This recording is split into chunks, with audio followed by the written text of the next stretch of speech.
Hi, Dr. P here to talk about how games have changed over the decades. In this case, the demise of favorite games.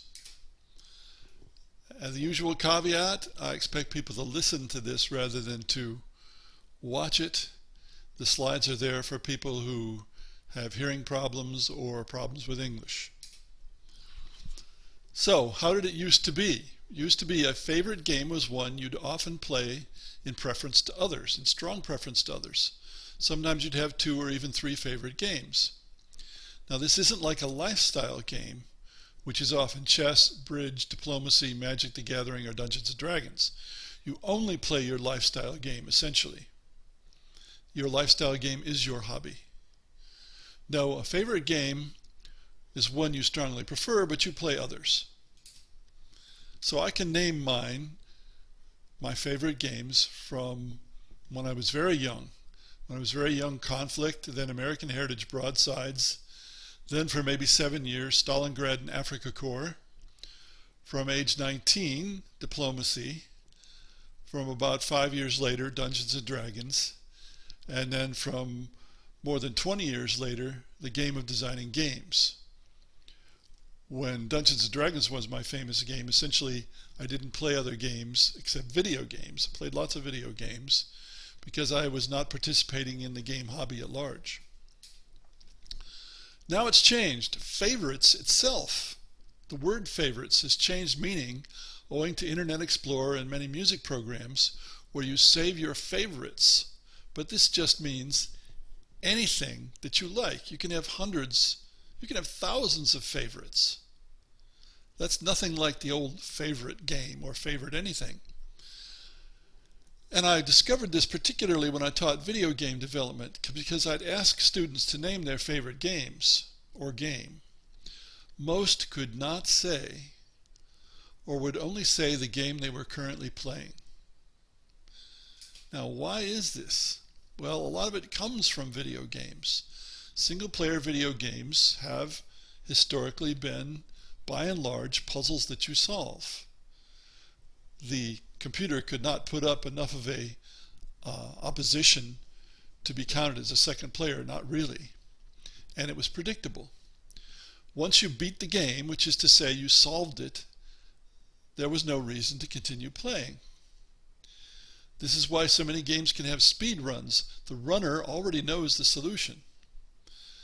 No game that you're done with is likely to become your favorite. Think about it. On the tabletop too, we now have a great many games that are parallel competitions, where the person who best solves the puzzle wins the game. There may be multiple paths to victory, which is to say more than one solution, but people are still working on solutions to the puzzle of what we call a game. Some games rise above that, but most would never become favorites because after a small number of plays, you know or think you know nearly all there is to know about how to play the game and how to win. You've solved it in a way other kinds of games cannot be solved, especially not opposed games. You don't really have opposition in these kinds of parallel competitions. You're all trying to get to the same point, but you can't affect each other.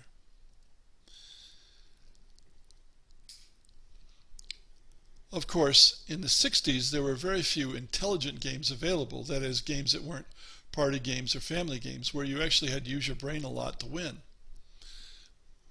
You could know most of them, enough to have a favorite or two.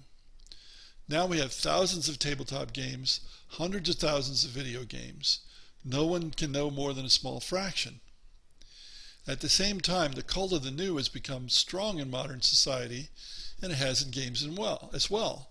People assume that something that is new is somehow better.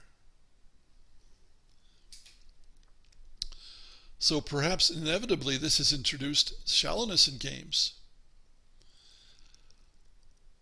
Moreover, puzzles have always been more popular than games. So we have a strong call to the new, lots and lots of games. Most games are played only 1 to 3 times.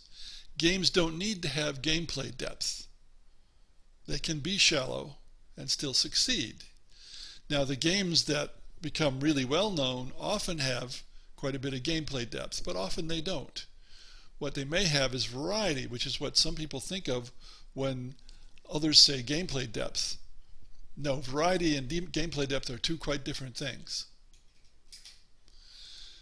And I'm not going to discuss here the difference. I have that in other videos.